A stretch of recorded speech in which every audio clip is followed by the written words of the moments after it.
Hello, everyone. I hope you're all having a good evening. I'm just coming on here really quickly today because something came to my attention a few hours ago, and in my opinion, it's actually pretty serious. So, there's this hashtag that it's not trending on Twitter, but it's got a lot of information that at your disposal. It's called Ontario Election Integrity. And pretty much as I've understand it, it is you know what? I already compiled a post on my Minds account of everything, so we'll just go right to there and read it, and we'll come back and check out some of these tweets. So this is what I put out earlier today. Alright, so everyone look up Ontario election integrity. There is something very wrong in the next election. I'm not quite sure yet, but Canada 2020, Prime Minister Justin Trudeau's progressive think tank / lobby group, in Ensight, Canada's 2020 sister company, Enterprise Canada, the leading public affairs firm specializing in government public relations, and Election Canada all have a connection together. And as I understand it so far, Canada 2020, which is Trudeau's think tank / lobby group, has a sister company called Ensight. Ensight has multiple employees working with Election Canada to register voters for the upcoming election on June 7th.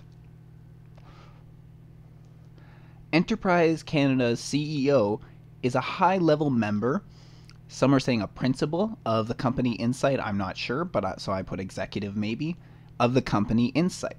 This is Enterprise Canada's CEO. So there seems to be some sort of concerted effort to heavily influence the upcoming Ontario election. On top of this, a report 6 months back, which came from the CBC, called How Ontario's 2018 Election Campaign Will Be Different from 2014, states that the rules in the upcoming election have been changed. There will be no money being taken on by corporations or unions. It will only be allowed donations by individuals. The max amount an individual can give went from $23,000, $275 a year to $3,600 per year. And they've also added in 15 new seats, all in cities. Also on top of this, taxpayer funding for political parties, as it says in this article, the CBC article, quote, all parties who receive at least 2% of the popular vote in the last election are getting an annual allowance of $2.71 per vote. It means that 3 official parties and the Green Party of Ontario will get the following amounts in 2017. The Liberal Party, $5.06 million. The Progressive Conservatives, $4.09 million. The NDP, $3.1 million. And the Greens, $630,000. Between the rule changes and the recent revelations from hashtag Ontario Election Integrity, it would seem that the Liberal Party is playing quite dirty, even possibly illegally. So that is the summary so far of what's going on with what I found so far from Ontario Election Integrity. Now, I've been trying to spread this message as much as possible, and I've also been in contact with a few other people. Some who are already planning to investigate it, and some who I believe would be the right people to investigate it. And we've been trying to spread the message. I actually even went as far as to message a couple of MPs on Twitter. Whether that'll actually go through, whether that'll actually, they'll see that is who knows, and whether they'll do something about that or bring that to attention is another question. But if this is true, and this is all rough information as it stands, as I've said, these are all allegations at the moment, but there's one down here. The connection between Ontario 2020, and this small lobbying group has actually it caused a lot of influence for Trudeau in the last election. It's a lot of people have credit Canada 2020 as being one of the big reasons that Trudeau won the election. So they're in partnership with Enrich, who then has people who are then trying to register voters for the upcoming election, who are working for Election Canada. So there's a connection right there all the way back to the sitting prime minister. And it's really it's not a secret that Kathleen Wynne is one of Justin Trudeau's strongest allies. They pretty much stand side by side, hand in hand, with almost anything that Trudeau wants to do, anything that Wynne wants to do, and that's because they both hold a lot of the same radical views. So they're perfect partners in crime. But as it stands, I noticed this a while ago that I did an episode about 6 months ago when this article came out about the changes in election rules. And if we go back to that one, actually, it's right here. Here's the actual one. So there's the CBC article from back then. So then we had there were 5 reasons, I believe they stated, but the last 2 weren't as significant or don't hold merit anymore. Like the new leader for the PCs, they were talking about Patrick Brown, not Patrick Brown anymore, it's Doug Ford. But new leader, sure, that implies, and then just time for a change, whether they feel that because the Liberals have been in power for so long, whether people just want to change. So those aren't really significant, but the first 3 are. So the big money out of Ontario politics. So this is kind of interesting that they're not allowing a lot of donations, and everything I found in these changes really more or less go back to benefit the Liberals and Kathleen Wynne. These days, I don't believe she is sitting too hot and heavy with either the unions or the corporations. Not that she's ever sat very favorably with the corporations, so they weren't going to donate to her. But it seems that a lot of the unions, they may be starting to go more NDP. So she may be losing that support from unions donations. So they have this amount. They're not allowing, okay, we're going to cut out unions, we're going to cut out corporations. They're also significantly lowering the amount that can be contributed each year to the parties that an individual can donate. Now, I'm actually in favor of lowering that, like $23,275. Most Canadians are not going to donate that. That's going to come from very rich people, very rich corporations. Well, I guess it's from individuals, so very rich people. So I'm actually in favor of less money in politics. So this idea of lowering it, that's I'm okay with. But however, again, because the Liberals have been losing so much support, because the Liberals are so unpopular, not many Ontarians are going to be donating money to the Liberal Party. And because of this, because they're not really going to be donating money to the Liberal Party, this would pretty much go on to benefit it would go on to benefit the Progressive Conservatives. And we also have to keep in mind of what was going on at this time. It was reported that Patrick Brown had swelled the numbers of the Progressive Conservatives from, I think it was something around 50,000 or a little under, to over 200,000. Now, since then, we've heard how those numbers were inflated and he didn't have nearly that many. I think it ended up being 130,000, but he still brought in a lot more members. So this was a threat to the Liberal Party. So that was one thing I found about this that kind of caught my eye last time, and also caught my eye again with everything that I just showed you with that hashtag.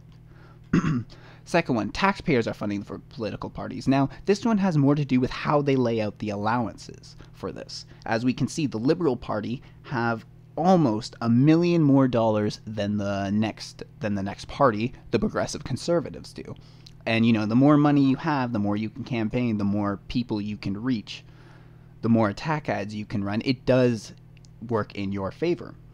Now, again, the Liberals won a majority government in the last election, and this goes on to benefit them because they've lost a lot of that support, so they're not going to receive the same donations. But now, because it's all pretty much taxpayer funding, suddenly the Liberals have the largest amount, they suddenly have the largest budget. They have the deepest pockets for this upcoming election. It's kind of interesting that how those rules got changed to that, right as it looks like Kathleen Wynne's popularity was plummeting. At least this was around the time when we were really starting to hear about it, when her popularity reached like 15%, 17%, somewhere around there. And then so yeah, that came out around there. And then this one, the 15 new seats were added, all in cities.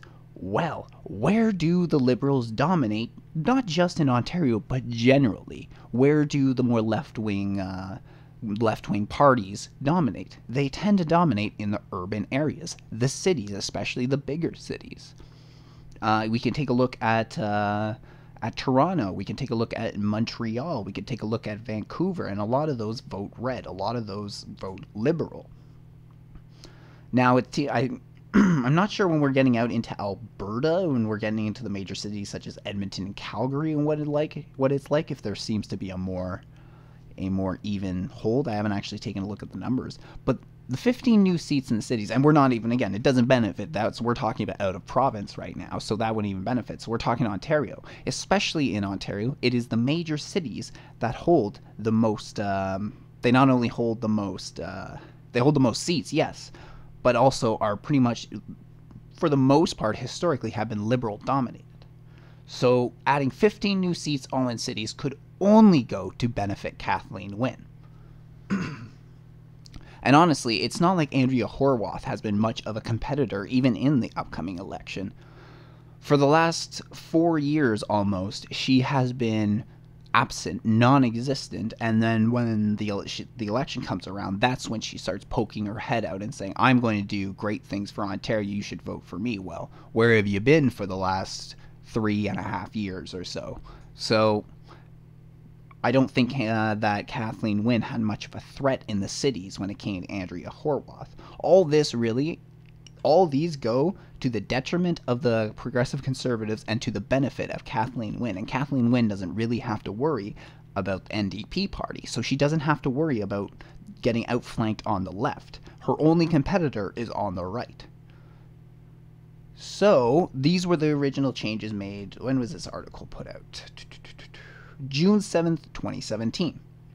So that's when this article came out.